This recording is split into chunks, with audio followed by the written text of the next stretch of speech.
where COVID-19 has crippled the world economies, where our government has ordered nationwide shutdown, where hospitals are overwhelmed. Shortly after, the unthinkable happened. I was literally stunned and frozen. And their religious leaders are proven to be frauds. Where do you go to get all your questions answered and to hear what God has to say about this matter? You can only find the answers in the Israelite School of Universal Practical Knowledge under Commanding General YAHANNA. We give you scriptural breakdowns of world events and the up and coming world war. We will show you in the Bible where the children of Israel were the blacks, Hispanics, and Native Americans today would suffer slavery in Jamaica, Caribbean, North, Central, and South America, and other parts of the world. We will show you in the Bible where God said he would send plagues upon the earth before he frees people from this captivity. The World Health Organization has declared coronavirus a global pandemic. We will give you the true teaching of the Bible, precept upon precept. To learn more, subscribe today and call the number in the description for I.S.U.P.K. Jamaica. Shalom.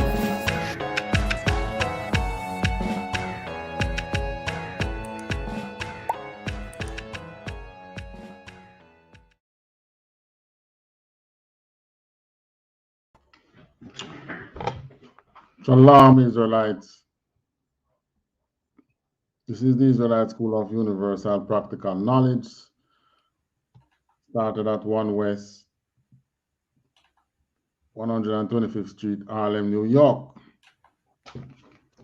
The I.S.U.P.K. today is run by Commanding General YAHANNA, the man at the rank and the authority to be the leader of the blacks, Hispanics, and Native Americans at this time. I want to say Yahweh Basham Yahushai Barakatam to the brothers, Yahweh Shamar Aylatan Basham Yahushai to the sisters. Right, what we're looking at today now, we're looking at the sin of adultery. There are examples of adultery in the Bible. One main one is David and Bathsheba. Gun. And since recently we have the Tanisha party.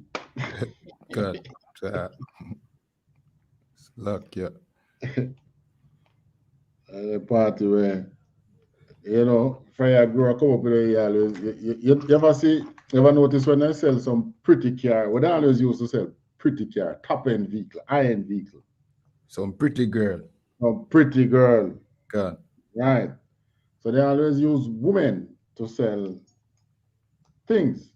So in other words, sex sells. Good.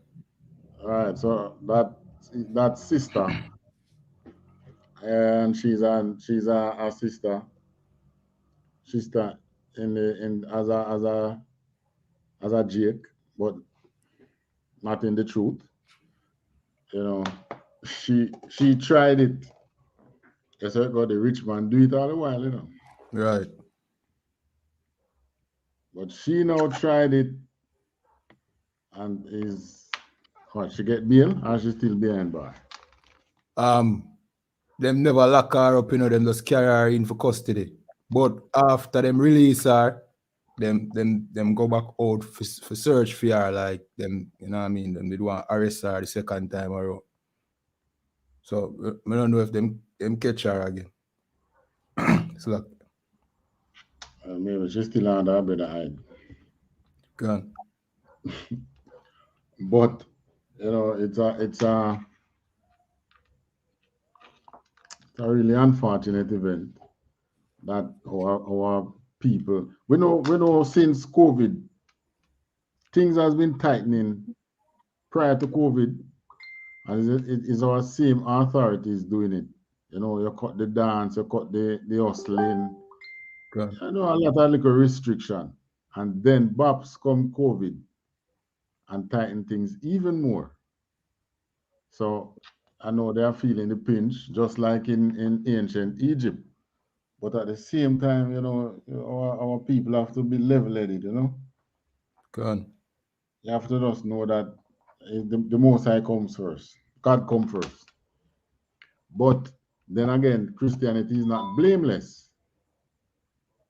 Didn't she say that it was God who blessed our party? Right. She said, "Oh, God bless, no man curse." All right. It's lucky. Okay. So you're promoting a party and you're promoting blowjobs and what you call it?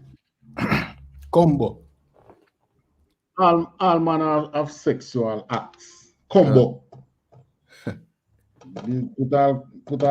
think combo went with food. So Right. obviously something edible was going on there. But once you strip out, once you expose a woman's nakedness, you're basically your wife. Gone. Unless it's a different. There are cases where she might not be your wife, like suppose you're a doctor, or accidentally you saw her.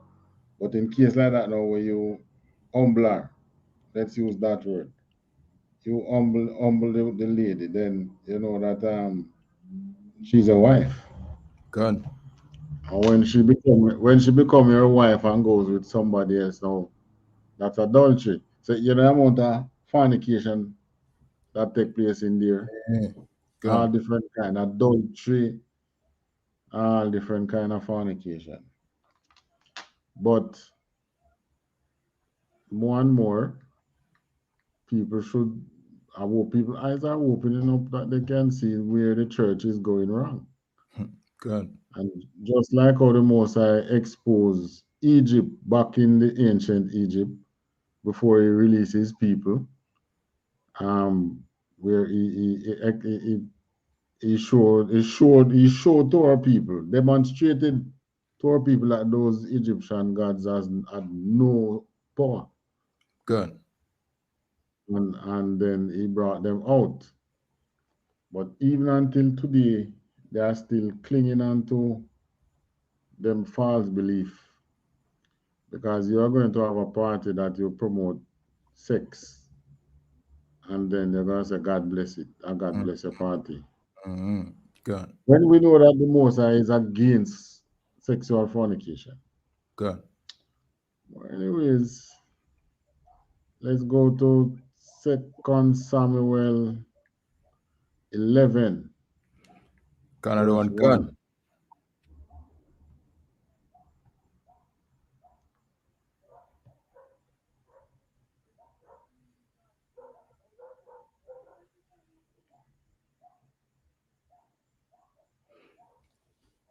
Another one. Gone. This is the book of 2 Samuel, chapter 11, verse 1.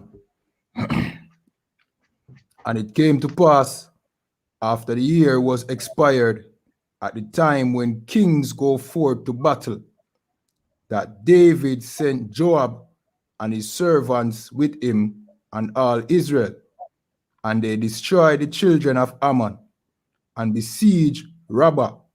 But David tarried still at Jerusalem. All right, so Ammon, was the Japanese. Gone. Are the Japanese today. So back in the Bible days, they were right around that region there. The children of all nations was right down there. The Japanese, the Japhethites were there. The Japanese were the Ammonites, Chinese were the Moabites, Ishmael were the Arab, the Africans, the Canaanites were there in several different names, right? The Hittite, the Jebusite, the this, that, they were Canaanites. And then the Japhethites were there too. I don't remember what their name was, but they were there too. The white man was there as what name? Edom. Gone. The children of Esau. Gone. You see, after a while they branch off into other names. Idumea. They were the Grecians, they were the Romans, they were the one time they were in Babylonia. Yeah, they were in Babylon at one time under a certain name. I don't know, I can't remember the name. Oh gosh, and it's right there on the tip of my tongue. I must can't remember that name before the class finished, which they were in Babylon, and they came upon us in under the name of Babylon. All right, so here now, David sent Joab to destroy Ammon and to besiege Rabbah. So you know what David did? David went to war with all the nation that was round about which has ever oppressed Israel. Ammon was one of them. So David bust him ass. And then verse 2. Another one can, verse 2. And it came to pass in an eveningtide that David rose from off his bed and walked upon the roof of the king's house. And from the roof he saw a woman washing herself, and the woman was very beautiful to look upon. You know, every time when I read this story, I say to myself, all right, where the king lives is like a palace, right? Okay. And that neighborhood is like a top security neighborhood. Persons who live near the king and so on are persons who probably noblemen, you know, high-ranking men. Yeah. Why was this woman outside washing herself? Good. And you could stand here and look up on the king's balcony up there. You know, it puzzled me all a while, but you know, anytime you get power, you will understand how women think and behave towards men with power. Good. Then we might see David and Bathsheba's story in another light. Continue. Another one can, verse 3. And David sent and inquired after the woman. And one said, is not this Bathsheba the daughter of Eliam, the wife of Uriah the Hittite? All right. So Uriah now would have been an Israelite, but he grew up among the Hittite. Just like how we are Israelite, and what are we called today? Jamaican, Black American, Barbadian, Trinidadian, Brazilian. You just name them. So here you have now Uriah being a Hittite. Continue. Another one can. Verse 4. And David sent messengers and took her, and she came in unto him, and he laid with her, for she was purified from her uncleanness, and she turned unto her house. And she returned unto her house. Slakia. Now, remember now, in earlier chapters we read where David had a reputation. Yeah. Right. So basically every woman know David's reputation say him love woman. Good. Yeah. So I mean your husband not home. Me no sure you have a better bathroom than that. Why you go outside go bid for the king to see you? And guess what? There's nowhere in the scriptures where it says that she resisted it. Good. Even though it said David sent messengers and took her, that kind of show a little force.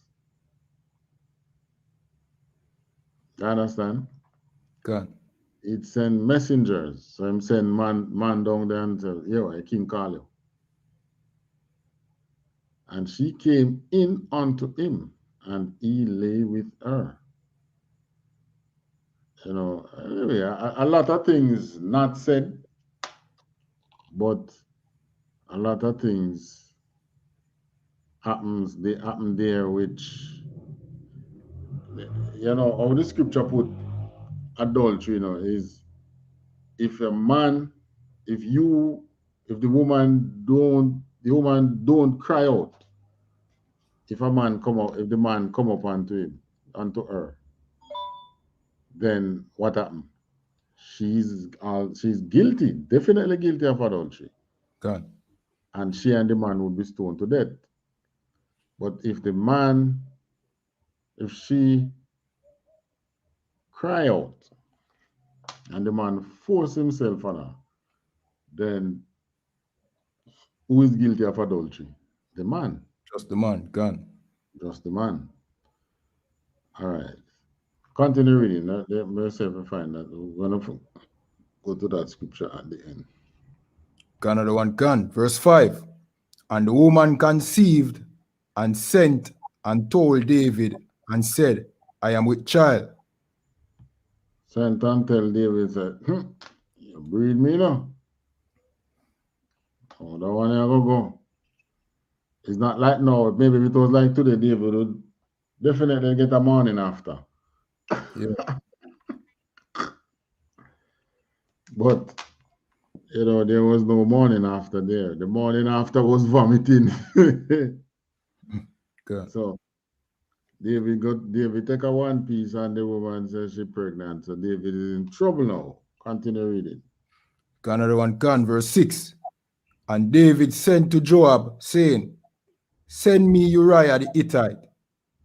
And Joab sent Uriah to David. So David now using up his power. God. Now, this is another abuse which the Most High don't like. This is abuse of power. God. You know, send for, because, you know, maybe the men know why David sent for Uriah. Because remember, David didn't go out over by Bathsheba's house himself. He sent messengers and took her. God. So there were those among him who knew what was going on and who kept the king's secret. So he sent for Uriah. Yeah. And then what happened? Another one can. Verse 7. And when Uriah was come unto him, David demanded of him how Joab did, and how the people did, and how the war prospered. Another one can. Verse 8.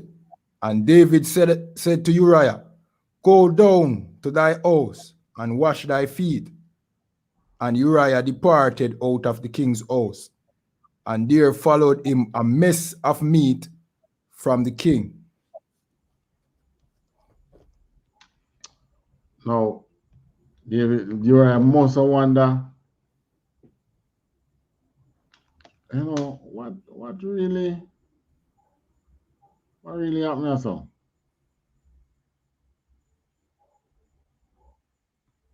What's really happening here? Our king are so nice to me. You know, send call me from the war, question me about how Joab, or this, or that. But guess what? Uriah wasn't an ordinary foot soldier still, you know, he was like a captain. So he had men under his command. God. So, you know, yes, it maybe him think the king want an update from me as to the progress of the war. Maybe he wanted my perspective. I'm not sure. But the king called him and he went. Continue. Another one can. Verse 9. But Uriah slept at the door of the king's house with all the servants of his lord, and went not down to his house. Right. Uriah was serious about the war, serious about keeping the laws. Because the law said you are in battle, our law of war, if you are in battle, then you don't defile yourself with women. God. And for you gay lovers out there, you don't defile yourself with men either. God. You're gonna hear this now and say, oh, so you can defile yourself with men. Right. Thinking that you are some smarty pants. But you are not. You are some stupid pants. God. So Uriah was, earnestly, you can see that he was proud of what he was doing in the battle,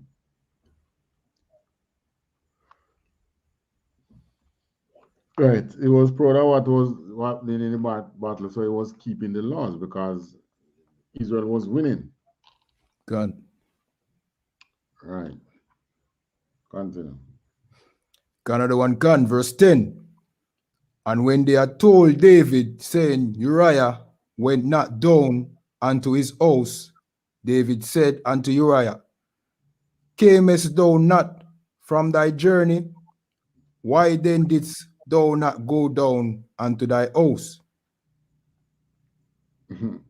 Right. You travel so far. Why didn't you go down? Why didn't you go home? You come from so far, you travel from so far. So David realized now, all right, that plan to give him a jacket ain't gonna work. Continue. Another one can, verse 11. And Uriah said unto David, the ark and Israel and Judah abide in tents, and my lord Joab and the servants of my lord are encamped in the open fields. Shall I then go into mine house to eat and to drink and to lie with my wife, as thou livest, and as thy soul liveth, I will not do this thing. So David realized, well, can't force him to do that because, he giving you strong reasoning. Giving us strongly reasoning. The ark of the covenant is out there in the field sleeping on a tent. Joab and the other troops are out there sleeping on a tent. Why should I go home or sleep in bed? God. I will not do this thing. So I'm sleep with him troops. Sleep amongst him troops. You realize now you have to be careful how we speak, because these what you call them now? Wayward thinking men trying to justify themselves within the Bible. God. So Uriah didn't sleep with the men. Uriah slept among the men. Right. The next thing you're gonna feel some hanky panky thing like what dirty mind think about. God. You realize, the other day when we went to Spanish Town, I was surprised to see some kind of thing that's so open in the street in Spanish Town, You remember? Gun. Yeah, man. I was a bit surprised to see that, but we are being forced. Mm-hmm. We have been forced to accept these things. So I suppose we can't expect anything. I'm not show you what he's about Mm-hmm. openly.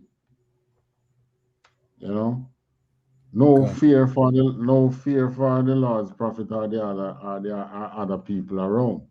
So Mm-hmm. you know the time will come again when that happen and you just say lightning and him get strike. Right. You know, like that. Because they are too bold face. Mm-hmm. Bold face is something that we use in typing.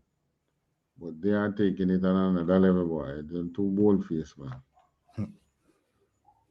In a place like Jamaica. All right, so we are at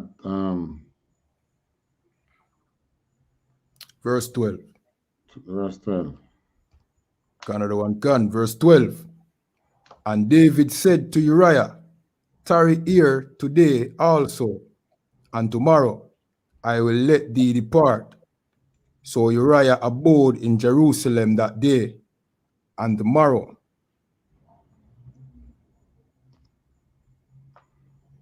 Mm-hmm. Verse 13. And when David had called him, he did eat and drink before him, and he made him drunk. And at even he went out to lie on his bed with the servants of his Lord, but went not down to his house. That is verse what again? 13. So that sounds like about 2 days now. God. David have him up there trying to get him to go into the wife because obviously he would have planned with Bathsheba, you know. And Bathsheba and David say, well, you know, I go and get him in the house and you do your part. Because this could mean death for you and I. All right. So that's what now, 14.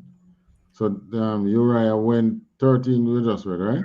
God. So David called him and have big, I mean, surely something Uriah was starting to wonder, you know, why king get so friendly to me? Not thinking what, not thinking, you know, not knowing what really it is, but God. you surely must have been wondering, oh, why I'm thinking. I'm get so friendly and thing to me. So David called him and eat, and in the evening went out to lie in his bed with the servants of the Lord, of his Lord, but went not down to his house. So Bathsheba didn't go. I mean, Uriah didn't go. And obviously his house wasn't far. Because I remember David went on his balcony and saw her outside bathing. So the house is not far. But he didn't go. Continue.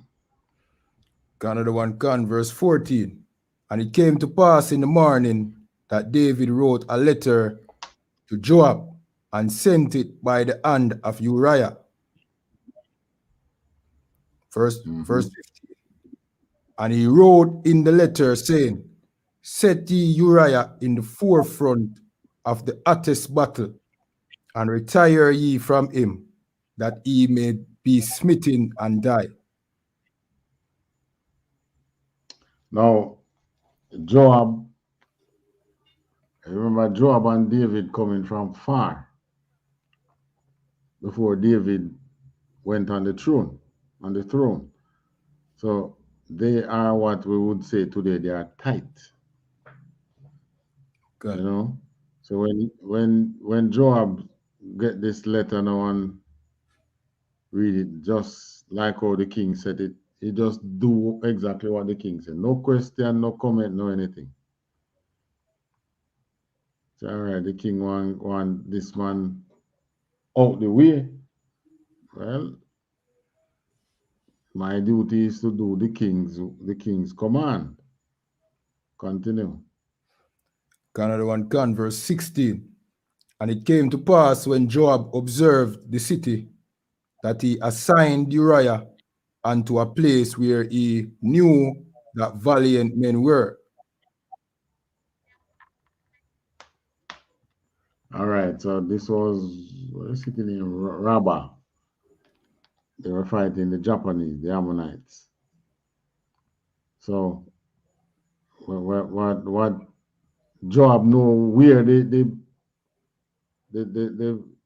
top fighters for the Ammonites were in the city, because the resistance, there was some resistance still, even though they take over the country.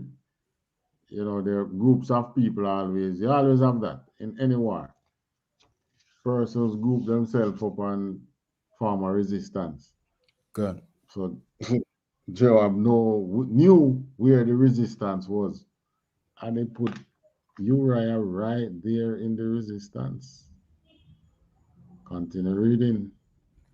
Another one can, verse 17. And the men of the city went out and fought with Joab, and there fell some of the people of the servants of David, and Uriah the Hittite died also. Fought with Joab, and there fell some of the people of the servants of David. So Joab even sacrificed some of his other men to carry out the king's command and the king's wishes, that Uriah should die. And you know, Joab probably knew exactly what was happening, you know, because Joab would have known David's reputation when it comes to women. Joab would have known that Uriah have a beautiful wife. So Joab probably knew what was happening. But he had to carry out the king's command. Continue. Another one can, verse 18. Then Joab sent and told David all the things concerning the war. Verse 19. And charged the messenger, saying, when thou hast made an end of telling the matter of the war unto the king, verse 20, and if so be that the king's wrath arise, and he say unto thee, wherefore approached ye so nigh unto the city when ye did fight? Knew ye not that they would shoot from the walls, from the wall?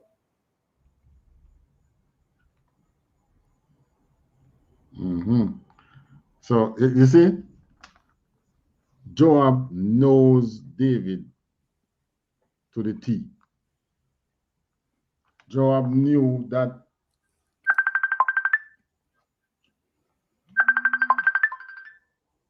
whose phone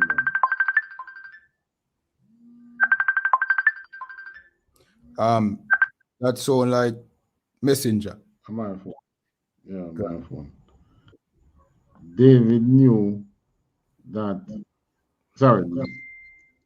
Joab knew that that this is not a way where you fight war. And he knew that David knew that this is not how you fight war. You can't bring the man up to the wall and you know the man, them going to shoot down on you. So you're carrying the men into death. So him say, know ye not that they would shoot from the wall if you carry your men up to the wall? All right, 21. Look here. Verse 21. Who smote Abimelech the son of Jerubbesheth, did not a woman cast a piece of a milestone upon him from the wall? Millstone. Millstone upon him from the wall, that he died in Tebeth. Why went he nigh the wall? Then say thou, thy servant Uriah the Hittite is dead also. All right. So Joab knew that this command was also a command that he has to keep to him chest. God. So him say, just tell him that, just go to him, send him to the king and say, blah, blah, blah, blah.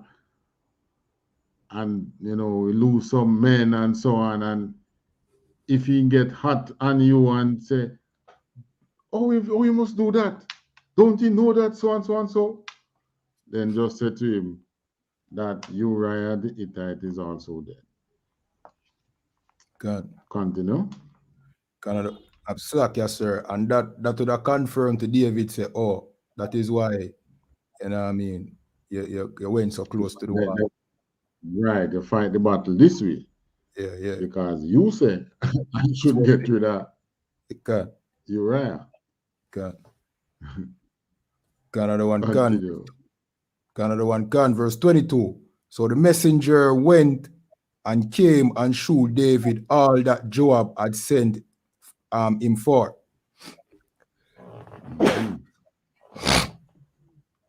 Verse 20. And the messenger said unto David, surely the men prevailed against us and came out unto us into the field. And we were upon them even unto the entering of the gate. Verse 20. And the shooters shot from off the wall upon thy servants, and some of the king's servant be dead, and thy servant Uriah the Hittite is dead also. So. Right, so big abuse of power. Gone. But the one who is guilty here is not Uriah, is not Joab. David. Gone. All right, continue. Another one can, verse 25. Then David said unto the messenger, thus shalt thou say unto Joab, let not this thing displease thee, for the sword devoureth one as well as another. Make thy battle more strong against the city, and overthrow it, and encourage thou him.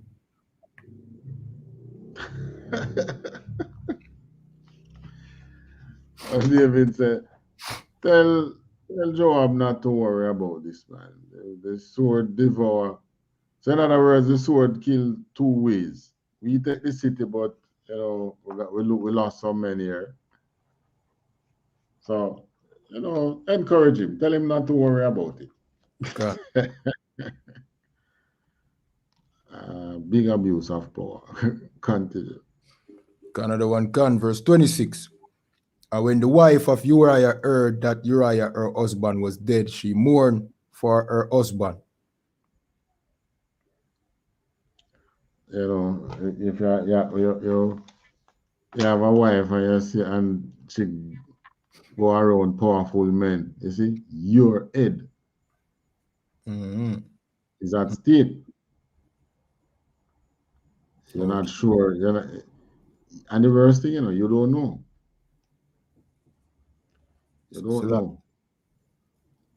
So she around men with power who love her, right? And they know that she love you. What do you think they're going to do? Use them power and get rid of you. Good.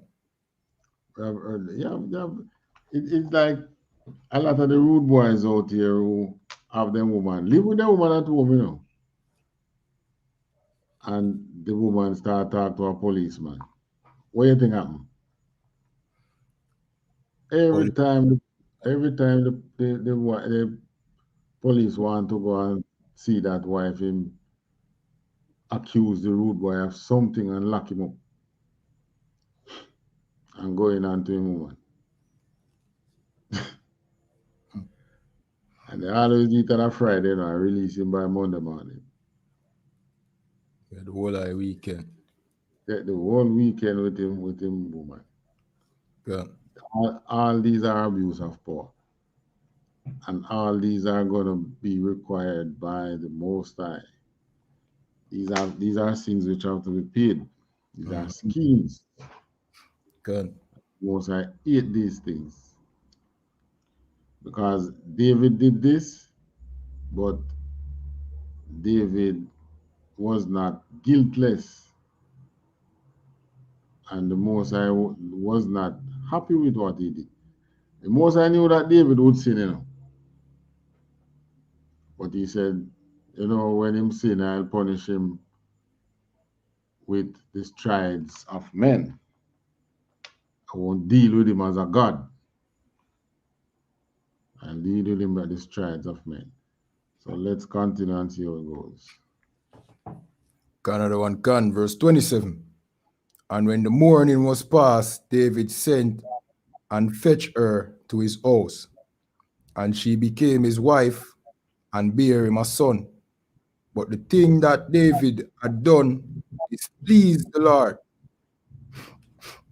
Right, so David allow her time to mourn and grieve and bury her husband and, you know, keep set up and funeral and thing. And then him send for her. So remember, I know David has already had what, 300 wives? About some 200 concubines. But this woman was a cut. In his eyes, this woman was a cut above the rest of them. He saw her as, you know, above all the other wives that he had. God. Yeah. So I'm just send her, fetch her, and make her one of his wife. Chapter 12. Another one, This is the book of 2 Samuel, chapter 12, verse 1. Before you go to chapter 12, give me Exodus 20. Another one, Exodus 20 and 4. 14. Yeah. Another one, This is the book of Another one, This is the book of Exodus, chapter 20 and verse 14. Thou shalt not commit adultery. This is even one of the 10 commandments. God. So this is one of the sins that was punishable by death. But the Most High didn't kill David. But somebody has to die. When you commit adultery, the Most High requires a life. You know? So really and truly, it's both the man and the woman would have been stoned to death. But this is why now we say now the greatest part of the all the commandments is when you are caught. Because had they been caught by the society at large, then it might be a different outcome. But they deal with it hush. In today's world now, they will deal with it diplomatically. So the greater society didn't know about it. And if it didn't make its way into the scriptures, you know, that would be the end of it. We wouldn't know anything about that. But the Most High allow it to come to the scriptures so that you learn that you don't abuse the power in this way and think you're gonna get away scotch-free. Because he said, thou shalt not commit adultery, and he's serious about that. All right, give me also Deuteronomy 22, 24 to 26. Another one, Another one, This is the book of Deuteronomy, chapter 22, verse 24. Then he shall bring them both out unto the gate of that city, and he shall stone them with stones that they die. The damsel, because she cried not, being in the city, and the man, because he has humbled his neighbor's wife. So thou shalt put away evil from among you. Right. So this is what we talk about now. Where you are betrothed. You are betrothed to a woman, a man, as a woman. You are betrothed to a man, or you have a husband. Good. And the man put himself on you. This gives you the scenario of the woman being in the field, meaning that she's in a lonely place, right? Good. So Bathsheba wasn't in a field, but it's a lonely place. She could have cried out, cry out so that people hear you and come to your help. Good. But here it says, both of them guilty, because the damsel cried not, being in the city. Right, this one is in the city. Good. And the man, because he had humbled his neighbor's wife, he should be put to death also. 25. Another one can, verse 25. But if a man find a betrothed damsel in the field, and the man force her and lie with her, then the man only that lay with her shall die. Right. Once that now, this is why we say now, on Bathsheba's side now, maybe she is guiltless, because the scripture said David sent messenger and took her. Okay. Right? Okay. Which kind of put her now right here, force. Yeah. So David forced her. If a man find a betrothed damsel in the field, and the man force her and lie with her, then the man only that lie with her shall die. So in the scripture doesn't blame Bathsheba, Bathsheba in the scriptures became blameless, because the scripture said David sent men and took her. So that kind of signifies some force. Good. So in other words, David forced her. So she was guiltless, and David was the one, in according to the law, David would have been the one to be stoned. Read on. Another one can. Verse 26. But unto the damsel thou shalt do nothing. There is in the damsel no sin worthy of death. For as when a man riseth against his neighbor and slayeth him, even so is this matter. Right. So this is rape. Mm-hmm. This is rape. Salakia, sir. Yeah, what you saying? Bathsheba, the mother of Solomon, could this be the reason why the Most High make, you know what I mean? Solomon come through she, probably because she, you know what I mean, she was dealt wrong. Or she was wrong, you know? Speculation. Yeah, we can speculate. We can speculate, but the Most High choose she for a reason, yes. But it don't state. Right, Why? right. Don't state why. She was also listed in a Christ genealogy. She Right. God. Solomon's mother. God. Right. She was blameless according to our law. God. Even if it was a case where she knew that the king was up there, and she go to be able to entice him. Sometimes women do these things and tease you, God. but they don't intend to give you anything. So David now saw what It's something we make you know, you can imagine you have 300 wives and you see one woman out the same way that light a spark in her body, which the other 300 didn't light. God. So probably she was young too because she was without child. There's no record of she having child prior to David getting her pregnant. God.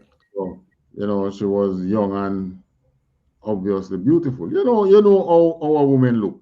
So just imagine one of our what the term we give them again? One of the with strong body woman. Tickers. When I ticker. one of our thickest woman Yeah. being taken care of. You know, no mosquito bite on her skin, and she's well oiled and taken care of. Mm-hmm. Right?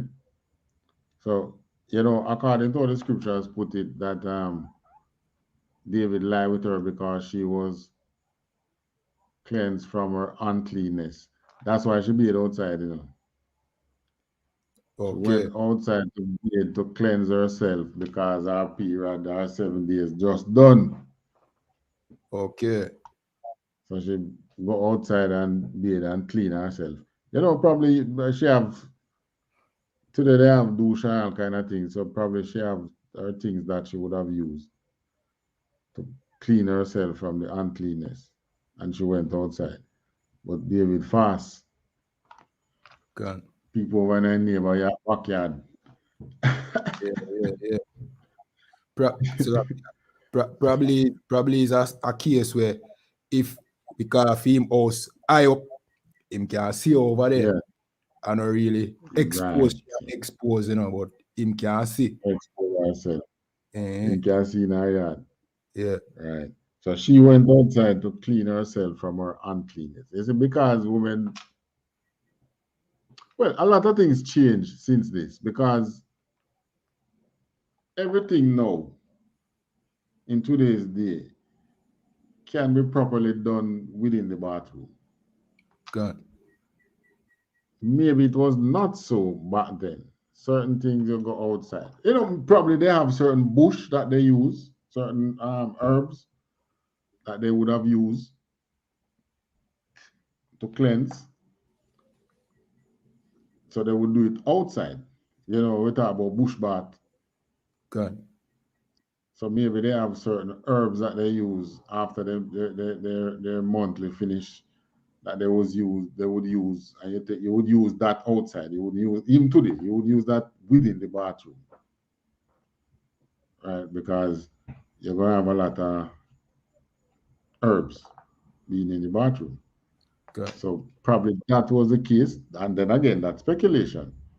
But according to this law that we have, according to our law now, Bathsheba is blameless because David took her.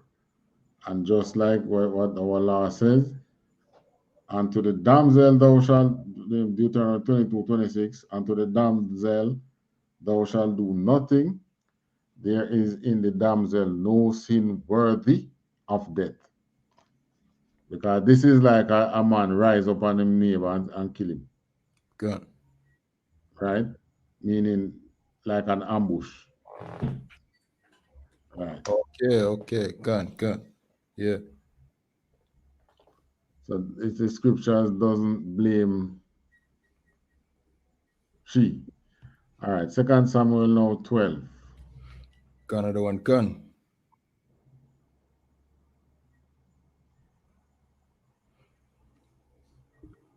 Another one gun. This is the book of 2 Samuel, chapter 12 and verse 1. And the Lord sent Nathan unto David, and he came unto him and said unto him, there were two men in one city, the one rich and the other poor. Verse 2, the rich man had exceeding many flocks and herds. All right. Verse 3. Story time. So Another this one. is this is one of our gift as a people as well, you know, speaking in parables. Can. So here now Nathan come on to David speaking in parables. Continue. Another one can, verse 3. But the poor man had nothing save one little ewe lamb which he had bought and nourished up. And it grew up together with him and with his children. It did eat of his own meat and drank of his own cup, and lay in his bosom, and was unto him as a daughter.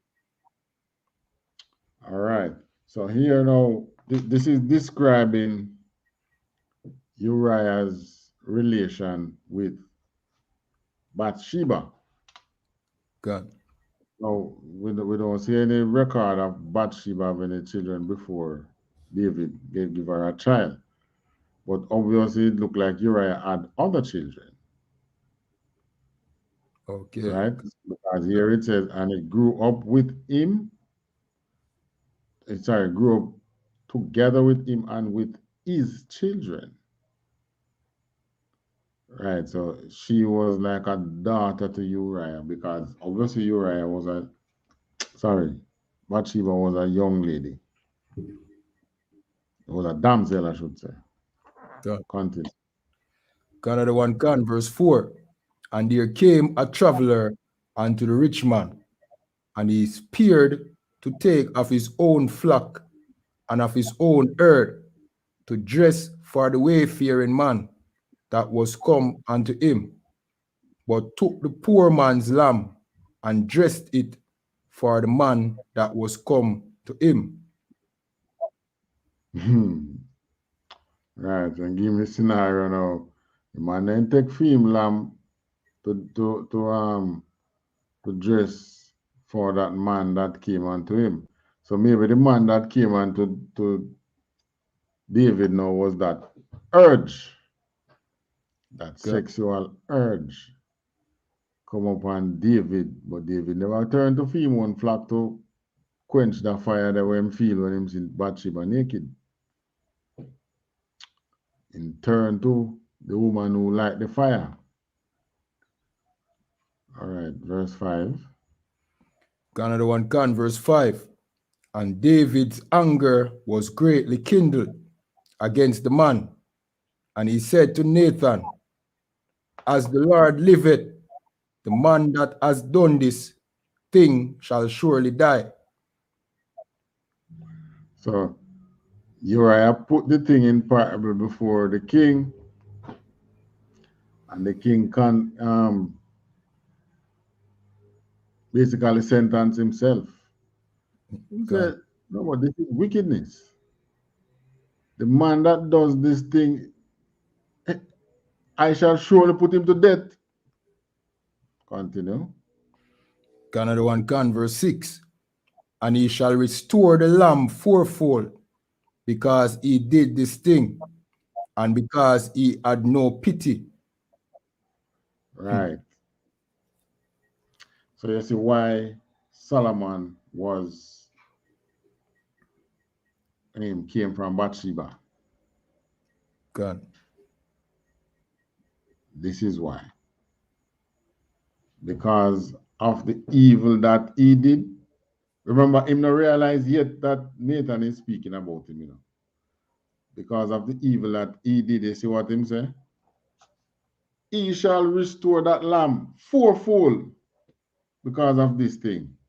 God. And because he had no pity, he shall restore the man's lamb rather means you have to go make him 4 times better than how he was. Mm-hmm. You understand? God. So in other words, you kill the lamb, you have to give 4 lambs for the 1 lamb that you kill. So this was why Solomon came from Bathsheba. Restoration. The Most High is not afraid of any man to restore justice unto the poor, if it is the poor that is wronged. God. Continue. Another one can, verse 7. And Nathan said to David, Thou art the man. Thus saith the Lord God of Israel, I anoint thee king over Israel, and I deliver thee out of the hand of Saul. Verse 8. And I gave thee thy master's house and thy master's wives into thy bosom, and gave thee the house of Israel and of Judah. And if that had been too little, I would moreover have given unto thee such and such things. Right. So the Most High talk about what and what he give David and say, if it was not enough, I would have given you more. Okay. Right? I made you king over Israel, I anoint you, I deliver you from Saul, give you wives, give you house, give you the Israel and Judah. And if this was not enough, I would have given you more. And I've given you riches, a lot of riches. Okay. Verse 9. Another one can. Wherefore, as thou despise the commandment of the Lord, to do evil in his sight, thou hast killed Uriah the Hittite with the sword, and hast taken his wife to be thy wife, and hast slain him with the sword of the children of Ammon. Now remember when this took place, one who knew about this, that when it happened? David and Joab. David and Joab. Okay. No one else knew. Because when Joab was reporting what to David that Uriah died, he didn't just send a servant and say, Uriah died, you know. He set the battle in a way to kill Uriah. Okay. And then report it professionally to David. So it was only David and Joab knew what happened.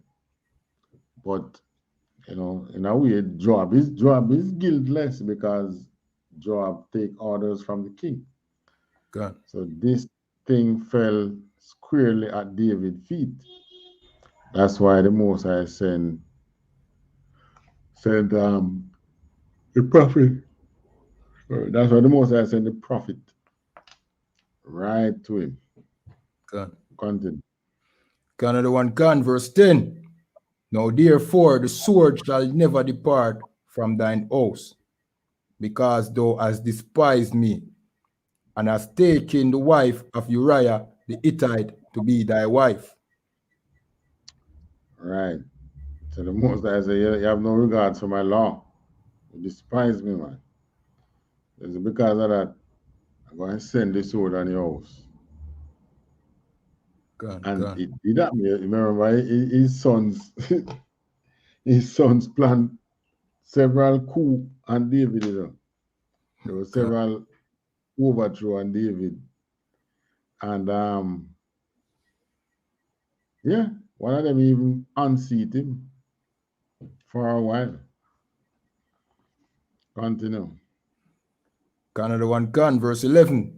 Thus saith the Lord, behold, I will raise up evil against thee out of thine own house, and I will take thy wives before thine eyes, and give them unto thy neighbor, and he shall lie with thy wife in the sight of the sun.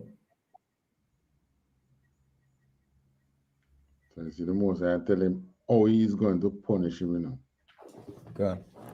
You remember this part here. He shall lie with thy wives in the sight of this sun, which means that what? Right out the door in front of everybody. God.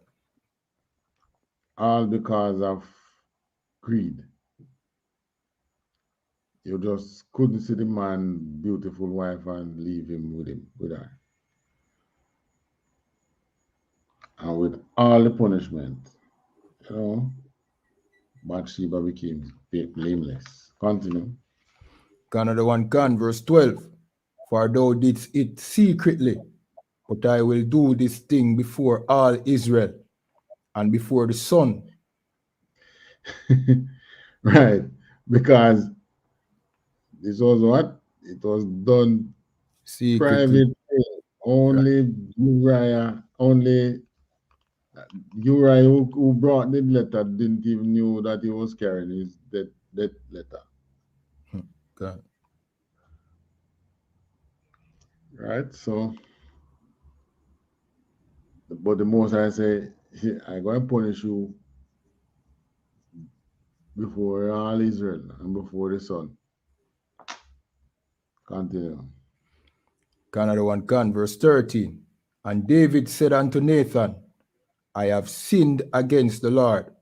And Nathan said unto David, the Lord also has put away thy sin. Thou shalt not die. Right.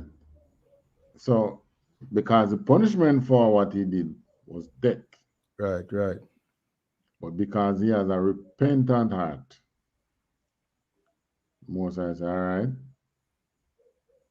I won't kill you. But it's still not going be blameless. Continue. Another one can, verse 14. Albeit, because by this deed thou hast given great occasion to the enemies of the Lord to blaspheme. The child also that is born unto thee shall surely die. I can remember Bathsheba was with child. Can. So I said that they're going to kill that picnic. What the most I mean by albeit because this deed has given great occasion to thine enemies of the Lord to blaspheme. What he's talking about, that battle which Joab set in order to kill Uriah was I remember Uriah was like a captain. God. So these enemies now, these men start to praise their God for that victory over us. Okay, God. Right. So this is what I mean by as give, because you do this thing, you have given your enemies, the enemies of the Lord, a great occasion to blaspheme. So in other words, they are praising their whatever God they have in them idolatrous temple, praising him for that victory over Israel that day. God. Because of that, I'm going to take that child. That child not going to live. Continue. Another one can, verse 15. And Nathan departed unto his house, and the Lord struck the child that Uriah's wife bare unto David, and it was very sick.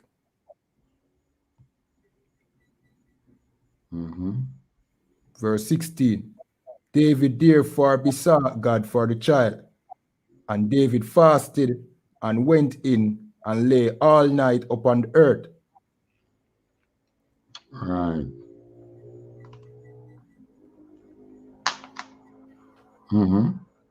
Another one can, verse 17. And the elders of his house arose and went to him to raise him up from the earth, but he would not, neither did he eat bread with them. Right, continue. Another one can, verse 18. And it came to pass on the 7th day that the child died. And the servants of David feared to tell him that the child was dead. For they said, behold, while the child was yet alive, we spake unto him, and he would not hearken unto our voice. Or will he then vex himself if we tell him that the child is dead? So none of David's servants want to be the bearer of bad news. God. Because he could be so angry that the child died that he just get a lick. God.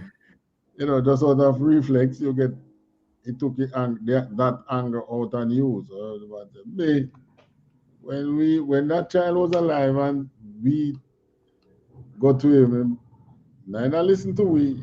Oh, we go and tell him no that after him vex. Or we go and tell him that that child is dead.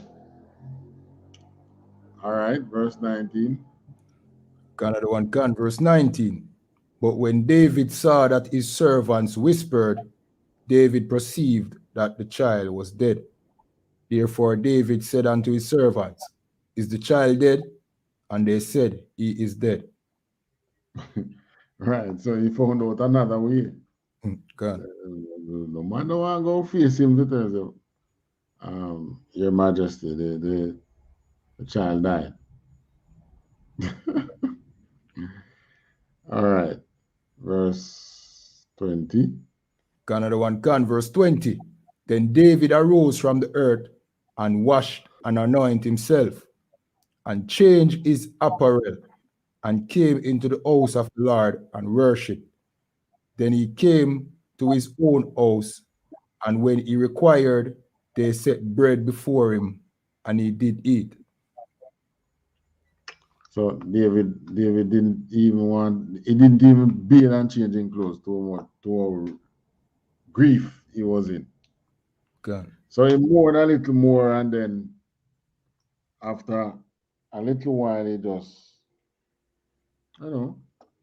snap out of it, basically.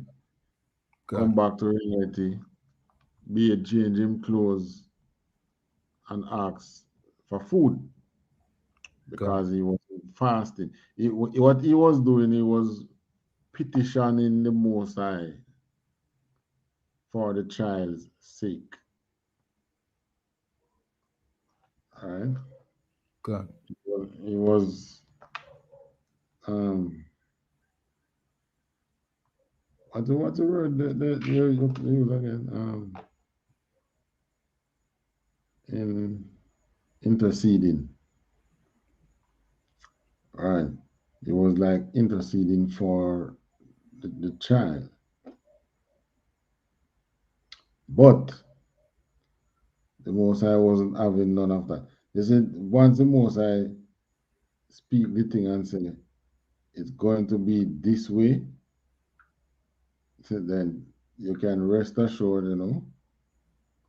because he spoke it, it's going to be that way. So he did say that he was going to take the child's life for David, but David didn't want the child to die.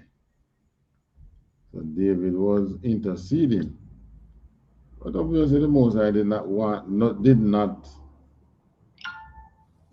wish to have any of that. So he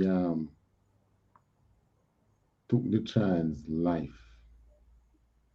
Continue. Another one can. Verse 21. Then said his servants unto him, What thing is this that thou hast done? Thou didst fast and weep for the child while it was alive. But when the child was dead, thou didst rise and eat bread. Who said that to him? His servants. Right. So they were a bit surprised. Good. When David started eating again. So voila. When the child is sick, you mourn and Sally mourn and go on like that. But now the child is dead. Just get up and so in other words, the child was alive and you were mourning. And now the child dead, you're not mourning. Shouldn't it be the other way around? The child dead now, and now is the time you should be mourning. Mm-hmm. But the child dead now, you're asking for bread. Continue. Another one can, verse 22. And he said, While the child was yet alive, I fasted and wept. For I said, Who can tell whether God will be gracious to me, that the child may live? Verse 23. So in other words, he knew that the child was supposed to die. Gone. So he's telling them that while the child was sick, and then I was, who know if God know that if we could get God to change his mind. Mm-hmm. So I was fasting for the child, and I was mourning and so on and so forth for the child. So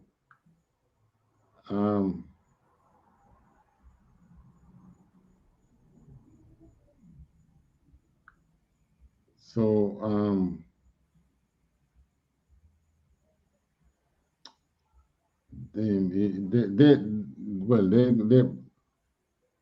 they didn't know that the Most High planned to kill the child. Mm-hmm. Maybe the servant didn't know, but he's now explaining to them why he was the way he was while the child was alive. All right, continue. Another one gone. Verse 23. But now he is dead. Wherefore shall I fast? Can I bring him back again? I shall go to him, but he shall not return to me. Right. So he's now explaining. Well, him dead now. Fasting not going to help him. I can't bring him back. I'm a great king, but you know, the Most High did not give me that power to bring back the dead. So why should I bother to fast? Continue. Verse what you at now? 24. All right.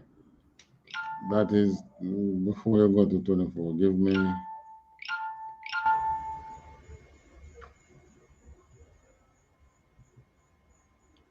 Matthew 22, 36 to 40. Another Right one gone. there in the New Testament.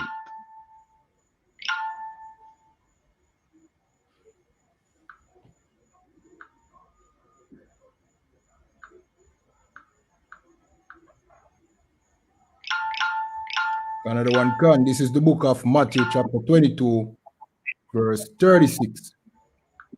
Master, which is the great commandment in the law? Verse 37. All right, so this was a story when they approached Christ, calling him master, asking Christ, you know, which of the commandments would you say is the greatest commandment of all the commandments that the Most High has given us? Go on. Another one gone. Verse 37. Yahushua said unto him, Thou shalt love the Lord thy God with all thy heart, and with all thy soul, and with all thy mind. Right. So Christ responded to him that love the Lord thy God. That is the greatest commandment. Okay. So, yeah, but they were expecting him to answer according to one commandment that is within the laws there. But Christ sum up the commandment to him and say, love the Lord thy God. Because guess what? If you love God, you won't break the commandments in him. God. So we know that David loved God, but at that moment with Bathsheba, him loved something else more than God. That's why the Most High punish him and say, you despise me. Okay, God. So you know that you were not to do these things, but you went and do it to satisfy the flesh. God. So you despise me. Continue. Another one gone. Verse 38. This is the first and great commandment. Verse 39. And the second is like unto it. Thou shalt love thy neighbor as thyself. Verse 40. And these two commandments hang all the law and the prophets. Right. These two commandments sum up the laws and the prophet. God. Love your neighbor. If he had loved his neighbor, he wouldn't have given him a letter to go kill himself. And love the Lord thy God. If you had loved the Lord thy God and fear him the way you should, you wouldn't have done this thing. You did it in private, but the Most High know it. God. So Christ's grandfather, great-great-grandfather, was guilty of these commandments. Continue. Go back to second Samuel 12. Another one gun. Verse 24 now. Another one gun. This is the book of 2 Samuel chapter 12 and verse 24. And David comforted Bathsheba, his wife, and went in unto her and lay with her, and she bare a son. And he called his name Solomon, and the Lord loved him. All right. So remember when him said,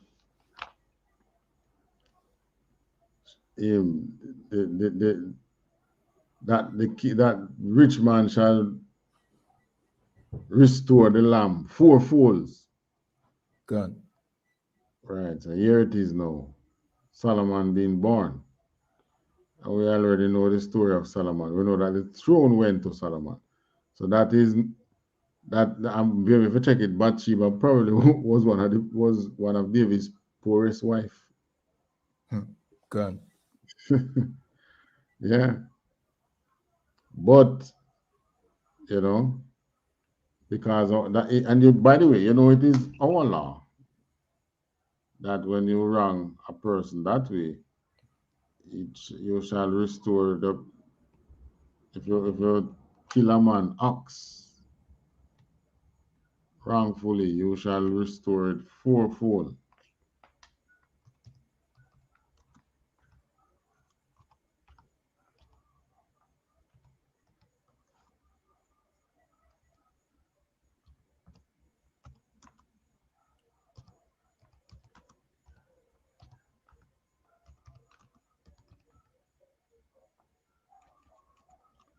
I'll find it out. Yes.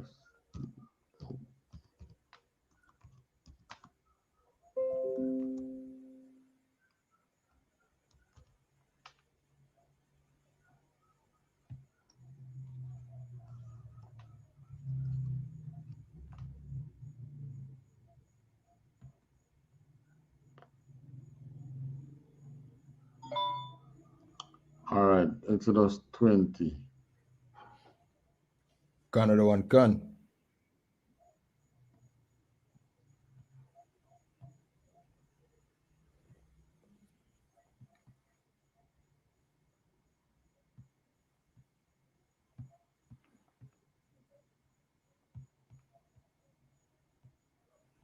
Slakia, which verse, sir? Hold on. One moment. I just want to know which verse. Sorry, Exodus 22. Slakia, chapter 22 or verse 22? No, chapter 22. Another one gun. This is like what you call restorative justice. God.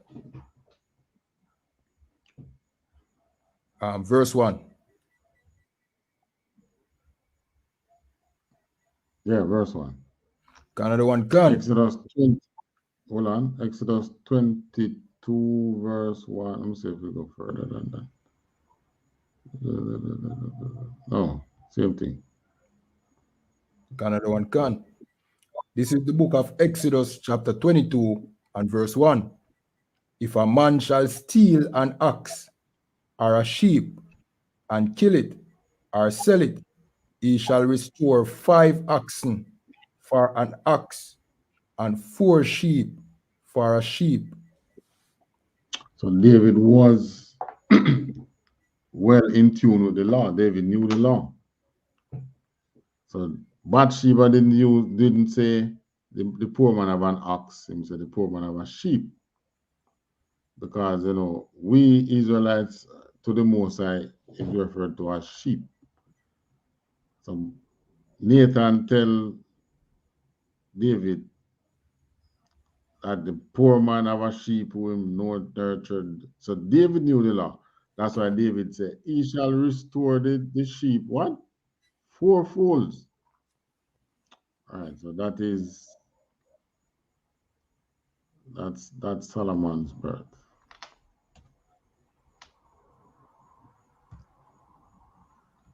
So go back to 26 to 2 Samuel's 12 and 26. Another one can.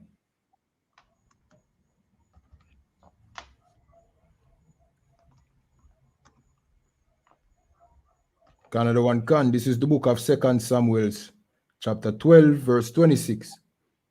And Joab fought against Rabbah. I'm Salakia at 25. We never read 25, sir. Salakia. Okay. Another one can, verse 25.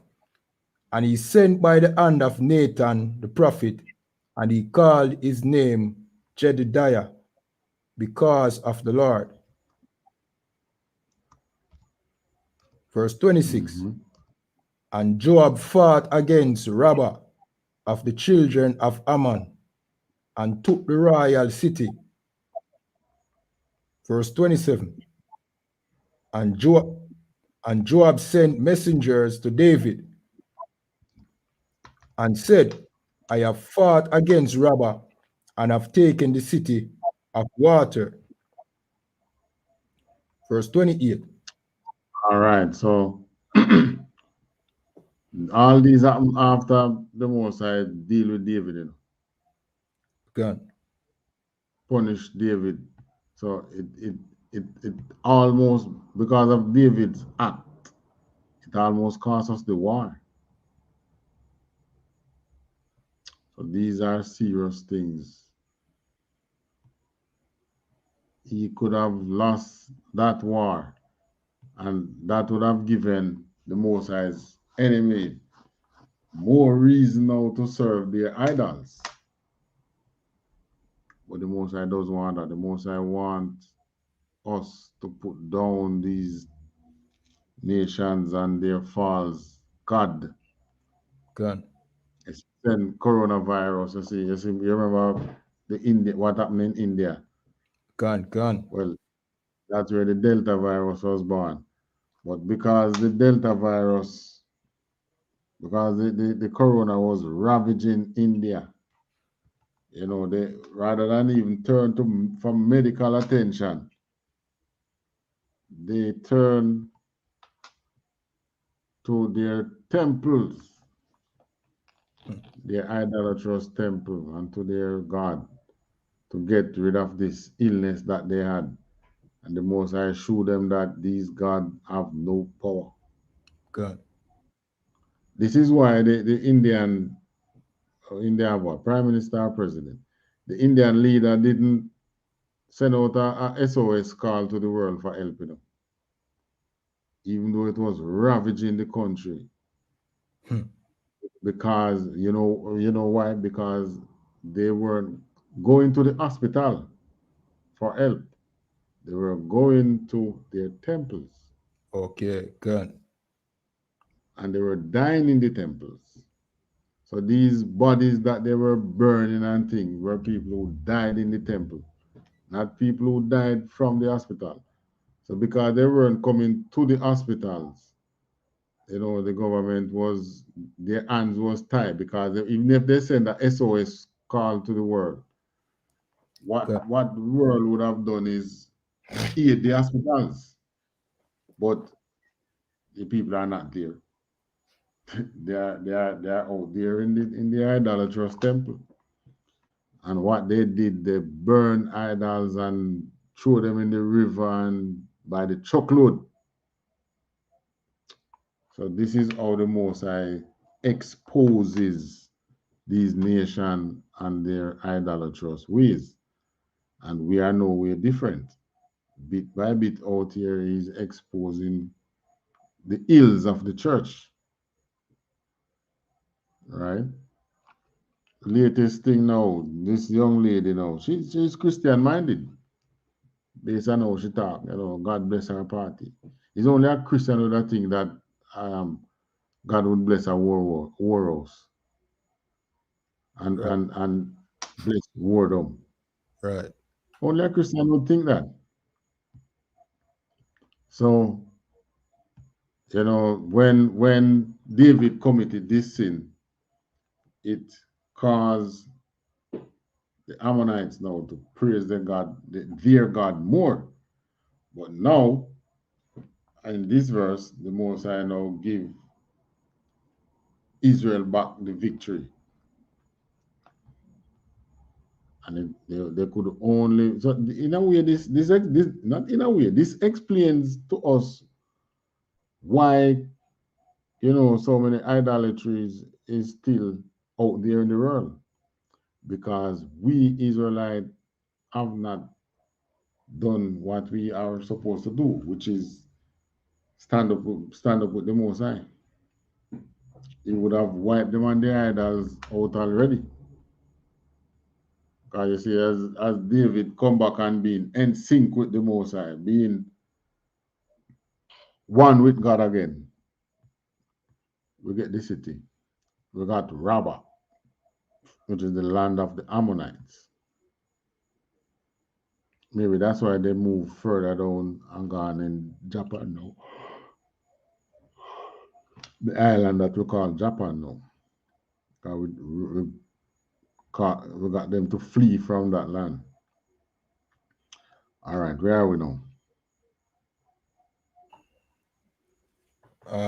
We are at verse 28. This is the book of 2 Samuel chapter 12, verse 28. Now therefore, gather the rest of the people together and encamp against the city and take it, lest I take the city and it be called after my name. Right. So Joab didn't want them to call the city of Joab. You, David, come and gather the people and take the city so that it will be named after you. This is after him tear down the wall. All right, 29. Another one gone, verse 29. And David gathered all the people together and went to Rabbah and fought against it and took it.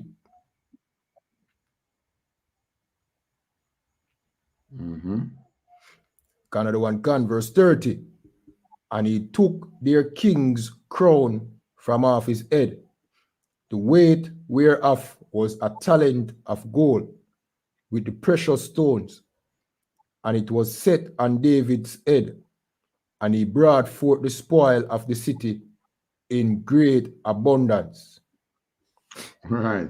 So David Lord, this is how Christ is coming to take to have many crowns on his head. Here, Christ's great grandfather, this is how David got his crown. Take it from the Ammonite king head. So that head have to roll for you to take the crown. You don't borrow the crown and let me see this now. Put it on your head. You kill him and take it. Good. This was what David did. So David came in and killed the king, take the crown, and when he said bring forth the spoil of the city in great abundance, David was a man who shared spoils whenever he is victorious in war. So if this king have such rich crown on his head, that this city is a rich city. Continue. Another one can, verse 31. And he brought forth the people that were therein and put them under saws and under arrows of iron and under axes of iron, and made them pass through the brick kiln, and thus did he unto all the cities of the children of Ammon. So David and all the people returned unto Jerusalem. All right. So David, let me find it back. So he brought forth the people that were therein and put them under saws and under arrows of iron and under axes of iron, and made them pass through the brick kiln. And thus did he unto all the cities of. So what do you think him doing? Kill them. Put them under hardship and kill them. And kill a lot of them, of course. Put them under saws, no signs saw them, arrows of iron, because they were what? They were idolatrous people. And this is what Christ, this is how Christ coming to change things. Just like how, if you know, you can imagine if all the kings who came after David had kept the laws the way they should. Can you just imagine what we would be today? Gun.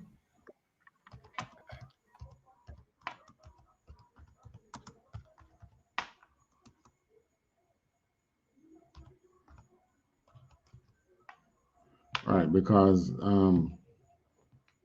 we did not. David got victory over these nations because he was not sinning. So all these other kings who lost these wars was because they were sinning. Understand? So if we are not sinning, we can take cities. Revelation on that. All right.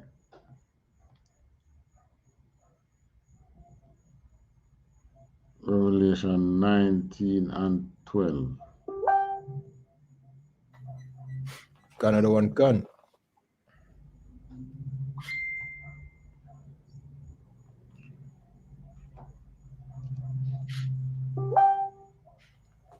Another one can. This is the book of Revelations, chapter 19 and verse 12. His eyes were as a flame of fire, and on his head were many crowns, and he had a name written that no man knew but he himself.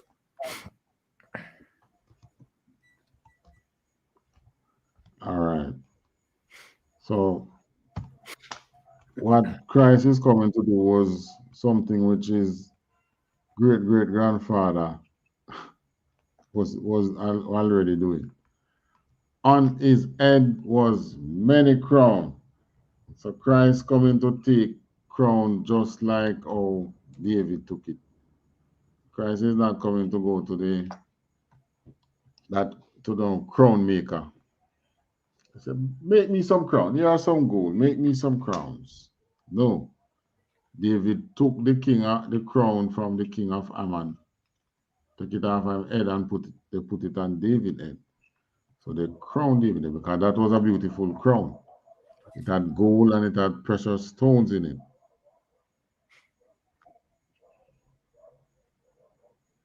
So you can imagine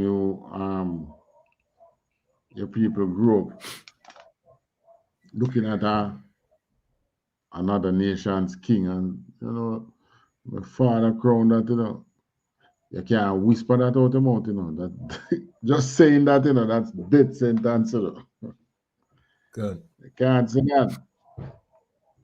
So you have to keep that to yourself. All right. Also, I don't know if I can find that one where the Most High said he is going to famish the God. So I said, oh,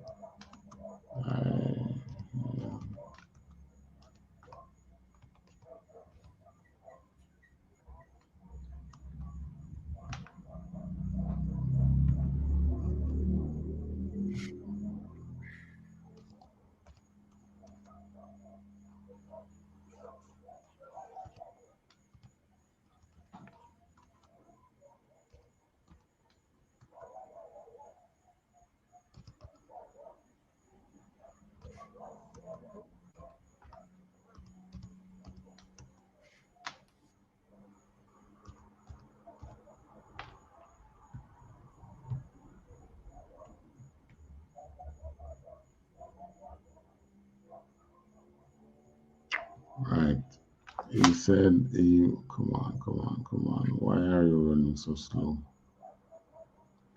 King James Version.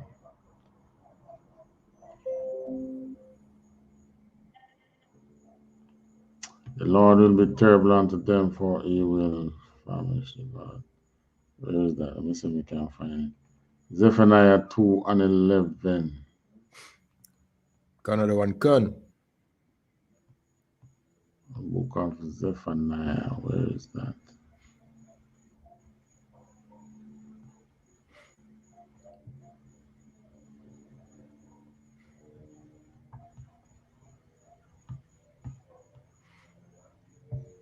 Book of Zephaniah chapter 2 verse 11.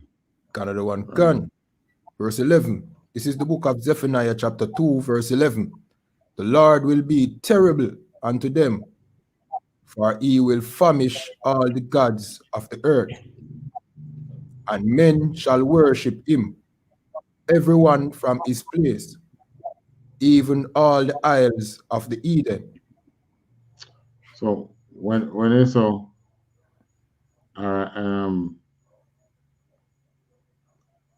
read 12 too. Another one can. Verse 12. Ye Ethiopians also, ye shall be slain by my sword. Right. So why him say this now? Why him single out the Ethiopians? Because they have always been a strong nation, From the time of Nimrod, they were the father of Babylon. God. But they were also our oppressor. And the Most High knew that in this last day, this was going to happen, where we come up now and call in one of them God of the earth. Right? The Most High make sure it in writing that you Ethiopians too, you will be slain by my sword. Right, because they are also an idolatrous nation. Right? The Lord will be terrible unto them, for he will famish all the gods of the earth, just like how David do this. When David sinned, when David committed the sin of adultery, he lost the war. And the Most High was angry that, you do this little. I am out here fighting a big battle, trying to get these nations away from idolatry. And you and your little lust of the flesh cause now these nations to come have big occasions against me, because Uriah had to do what he do just to get for you to have your way with Uriah. Sorry, Joab had to do what he did just so that you could get your way in killing Uriah. God. Right. So because you do this now, these nations worship their God more, because they are now saying they are getting occasions against me when I supposed to be fighting through you Israelites. But the Most High is saying here in Zephaniah, in the last days here, he will be terrible because he's going to furnish the gods of the earth. Or you furnish the God of, or would you furnish a God? By making people lose confidence in them and stop going to them. You know what I mean? Like where the India people them do. All right. You furnish a God by killing that God's supporters. God. Okay, God. It's not lose confidence. You Okay. slay them. God. What he did to them, in India, he slayed them. God. He slew these people, these Indians. That was how they know that, these gods have no power. God. And he has many more of these things to do. Slave is you, the people, ain't going slave. Sorry, slay. He will be slaying you, the people, so that there will be no one to go to worship these idols. God. He's not coming down here to negotiate and say, you should turn from those idols. No, he's going to slay you. So, so far, Omicron hasn't him not look like him terribly yet, but you now want to take a little while to work in. Good. And then you start see the slayings taking place. So give him another 2 weeks and we might start seeing what he can do, what this new super villain can do. And others will be coming. As a matter of fact, they're already here because a lot of these doctors are now saying you're paying all attention to COVID. What about the disease that were already here? You're not vaccinating the people against these diseases, So these diseases are going to rise. They say AIDS on the rise in Jamaica. So because of COVID now, people throw caution to the wind. God. And keeping combo parties. Maybe that girl advertised it, but maybe it's not the first. Probably not the first, We only learn of it because she took to social media and published it. God. And it go viral. And it went viral. So if she didn't do that, we wouldn't know about it. Because we're not walking up and down and looking for combo parties or any kind of party to attend. So we would know. What we just read again? Zephaniah 2 and 12. 11 and 12. 11 and 12.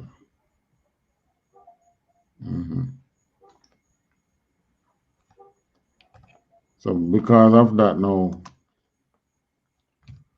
but you see, the Most High can only do these things through righteous people. So he wants to furnish gods. Yeah, man.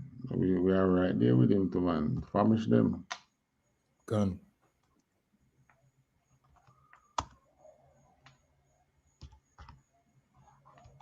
So he furnished the gods by slaying the followers of the God. So why else he need to send now to slay people that they turned from idolatry? Because the man in the church with the white Christ, stained glass with the image of the heathens in the scriptures. That is idolatry, Because remember in Maccabees, that was what they started to fight against, Open up the book of the law in which the heathens sought to paint the likeness of their image. And that is what is happening today. That's idolatry. Questions? Salakia. La, sir. All right, so with that, we pass the class to Priest and Officer Kayado. All right, clap it up.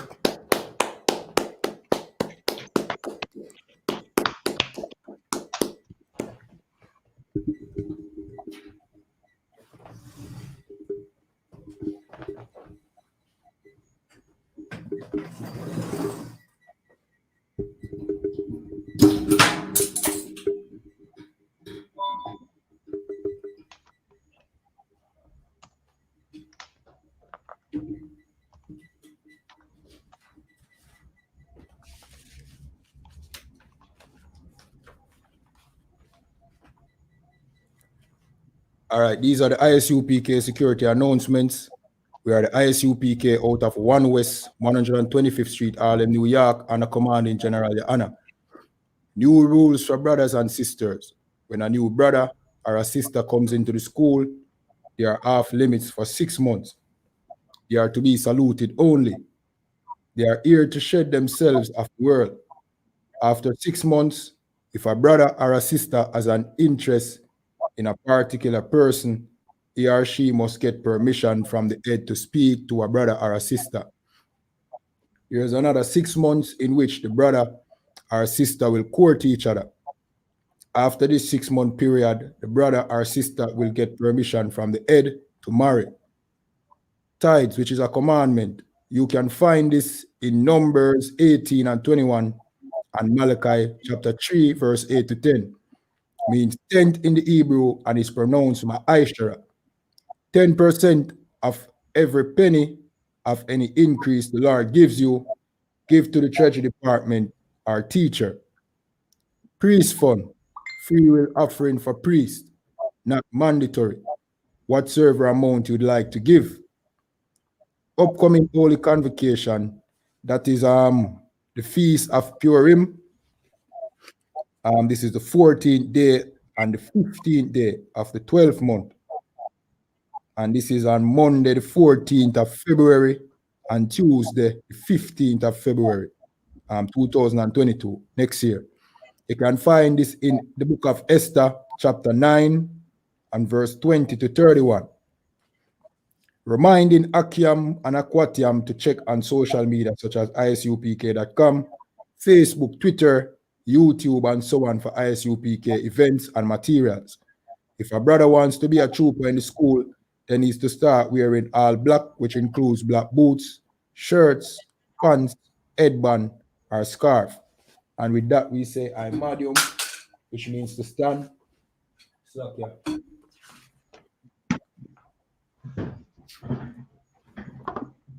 Sar Lapanyam Aquadam, which means turn, face the east. We're going to say the Lord's Prayer in Hebrew and then in English. Abanawa. Abanawa. Shabashamaya. Shabashamaya. Kwadash. Kwadash. Aya. Aya. Shamka. Shamka. Yahawa. Yahawa. Malakwatka. Malakwatka. Taba'a. Taba'a. Ratazaka. Ratazaka. Aya. Aya. Aisha. Aisha. Barataza. Barataza. Kawa. Kawa. Aya. Aya. Washamaya. Washamaya. Nathan Lanawa. Nathan Lanawa. Lakam. Lakam. Kal. Kal. Yawam. Yawam. Wasalaklanawa. Wasalaklanawa. Kawabwatnawa. Kawabwatnawa. Kasalatnawa. Kasalatnawa. Kawabwatnawa. Kawabwatnawa. Wala'a. Wala'a. Tabayanawa. Tabayanawa. Wanasayawan. Wanasayawan. Aba. Aba. Awashainawa. I want to shine now. Maya, Maya. right, Right. Kaya, Kaya. Laka, Baka. Amalakwat, Amalakwat. Wa'ala, Wahala. Wa'ataparat, Wataparat. La'aywalamyam, Na'aywalamyam. Ama. Amen. In English, our Father which art in heaven, Our Father which art in heaven, hallowed be thy name. hallowed be thy name. Thy kingdom come, thy be done in earth as it is in heaven. Thy kingdom come, thy will be done in earth as it is in heaven. Give us this day our daily bread, Give us this day our daily bread, and forgive us our debts, and forgive us our debts, as we forgive our debtors. as we forgive our debtors. And lead us not into temptation, And lead us not into temptation, but deliver us from evil. but deliver us from evil. For thine is the kingdom, For thine is the kingdom, and the power, and the glory, and the power, and the glory, forever so be it. Amen. forever so be it. Amen. Prayer for the curses. Blessed are you, Yahweh, Blessed are you, Yahweh, King of heaven and earth and all things living. King of heaven and earth and all things living. Yahweh, in the name of Yahushua, Yahweh, in the name of Yahushua, listen to us now, listen to us now, right now. right now. Send evils and curses and punishment and destruction Send evils and curses and punishment and destruction to the heathen that speak against us, thy prophets, to the heathen that speak against us, thy prophets, the teachers, the teachers, the princes, princes, the priests, the priests, the Israelite brothers and the school. the Israelite brothers and the school. Send evils and curses and punishment and destruction Send evils and curses and punishment and destruction to the heathen, to the heathen, and shake loose the treasure of the rich of Israel that refuse to give to the school. and shake loose the treasures of the rich of Israel that refuse to give to the school. Force their riches to enter into thy sanctuary. Force their riches to enter into thy sanctuary. Send evils and curses and punishment and destruction Send evils and curses and punishment and destruction to the Edomites and the nations, to the Edomites and the nations, and their drug dealers, and their drug dealers, the court system, the court system, prison system, prison system, Planned Parenthood, Planned Parenthood, all the governments of our enemies, all the governments of our enemies, Amalek synagogues and armies, Amalek synagogues and armies, Roman Catholic Church, Roman Catholic Church, the Pope, the Pope, Islam, Islam, Christianity, Christianity, Egyptology, Egyptology, militia, militia, Ku Klux Klan, Ku Klux Klan, Aryan Nation, Aryan Nation, Skinheads, Skinheads, Posse Comitazi, Posse Comitazi, the gay movement, the gay movement, the lesbian movement, the lesbian movement, spies, spies, workers of witchcraft, workers of witchcraft, NASA space programs, NASA space program, Army, Army, Navy, Navy, Air Force, Air Force, Marines, Marines, Wall Street, Wall Street, open up the internet and the airways, open up the internet and the airways, the cable access channels, the cable access channels, and the radio channels. and the radio channels. Convict the spirit of any of thy people Convict the spirit of any of thy people that seek to stop us that seek to stop us and bring swift destruction and bring swift destruction to all the heathen that stand in the way, to all the Edens that stand in the way, or try to stop us from broadcasting your words or try to stop us from broadcasting your words throughout the planet Earth. throughout the planet Earth. Let loose all the plagues, Let loose all the plagues, cause them to go to and fro cause them to go to and fro through the earth, and consume them. and consume them. Let the plague shake the house of the thief and the murderer. Let the plague shake the house of the thief and the murderer. Let Yahweh, Michael, and Gabriel Let I.S.U.P.K, Michael, and Gabriel come down with the flying saucers down with the flying saucers and punish all the heathens and punish all the Edens that come up against us that come up against us as we speak thy word. as we speak thy word. Cause it to be known by all. Cause it to be known by all That is the angels that have done it. that it is the angels that has done it. Cause it to be spread through the media, Cause it to be spread through the media, throughout the whole world. throughout the whole world. Cause them to shake at thy coming. Cause them to shake at thy coming. In the name of Yahweh, I thank you always so be. In the name of Yahweh, you always so be it. All right, this is the prayer for the power in the Hebrew. Yahweh Ba'asham Yahweh Shai. Yahweh Ba'asham Yahweh Shai. Baba Kwasha. Baba Kwasha. Nathan Lanawa. Tan Lanao. Akak. Akak. Akak. Akak. Larapa'a. Lapa. Kalmakala. Kalmakala. Wakalmadawa. Wakalmadawa. Akak. Akak. Lata'a. Lata'a. Amatazaraya. Amatazaraya. Akak. Akak. La Akwaya. Lahakwaya. Amafia. Amatiam. Akak. Akak. Alrakawat. Alakawat. Atamala. Atamala. Lagarasha. Lagarasha. Ba'asham Yahweh Shai. Ba'asham Yahweh Shai. THAWADAH man.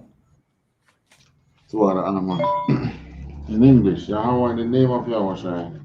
Yahweh, in the name of Yahweh Shai. Please give us the power. Please give us the power. The power to heal all manner of sickness and all manner of disease. The power to heal all manner of sickness and all manner of disease. The power to cleanse the lepers. The power to cleanse the lepers. The power to raise the dead. The power to raise the dead. The power against unclean spirits. The power against unclean spirits. To cast them out in the name of Yahweh Shai. To cast them out in the name of Yahweh Shai. Thank you, so be it. Thank you for being. All right, we're going to say the prayer for the blessings in the Hebrew. Slakia. That's it.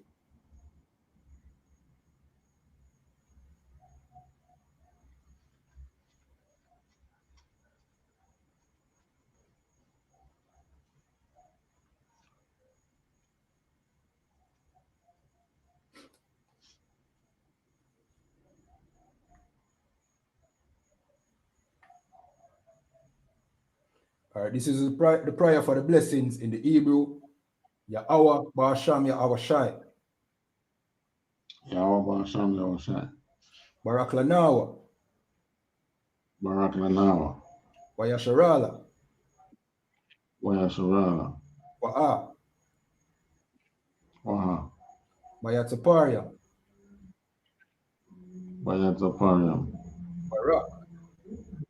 Barak. Rapa'a. Rapa'a. Magan. Magan. Hagan. Hagan. Commanding General Hannah. Generals.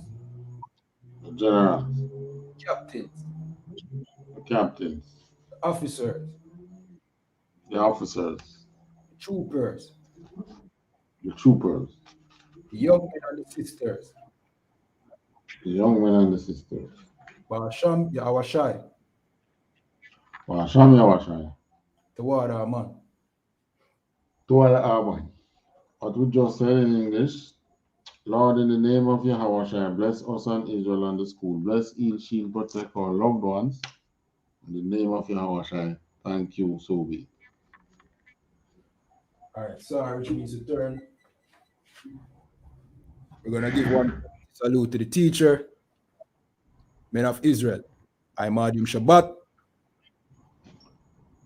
I.M.A.D.U.M. Barak. Yahweh Ba'asham Yahweh Barakatah. Yahweh Ba'asham Yahweh Barakatah. Yadamata.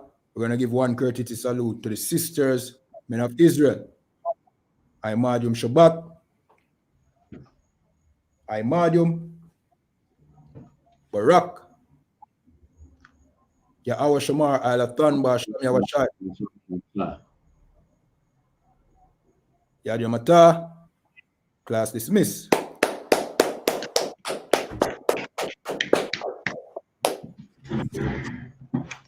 All right, to our viewers online, reminding you to sign up the class attendance sheet. If you are on Facebook, the attendance sheet is in the description. If you are on YouTube, you can find it in the description, or you can find it in the chat. Please remember to sign it up. If you click the English link and it doesn't work, you can click the Spanish link. It says Spanish, but English is on the paper as well, so you could fill it out still. All right, so let us sign up. All right, Canada One Cancer. All right, remember to like the video, leave any questions that you have in the comment, share on your social media platforms. You know what I mean? And remember to pay on the tithes, you understand? And with that, we say shalom. In this time of the pandemic, where COVID-19 has crippled the world economies, where our government has ordered nationwide shutdown, where hospitals are overwhelmed. Shortly after, the unthinkable happened. I was literally stunned and frozen. And their religious leaders are proven to be frauds. Where do you go to get all your questions answered and to hear what God has to say about this matter? You can only find the answers in the Israelite School of Universal Practical Knowledge under Commanding General YAHANNA. We give you scriptural breakdowns of world events and the up-and-coming world war. We will show you in the Bible where the children of Israel, who are the blacks, Hispanics, and Native Americans today, would suffer slavery in Jamaica, Caribbean, North, Central, and South America, and other parts of the world. We will show you in the Bible where God said he would send plagues upon the earth before he frees people from this captivity. The World Health Organization has declared coronavirus a global pandemic. We will give you the true teaching of the Bible, precept upon precept. To learn more, subscribe today and call the number in the description for I.S.U.P.K. Jamaica. Shalom.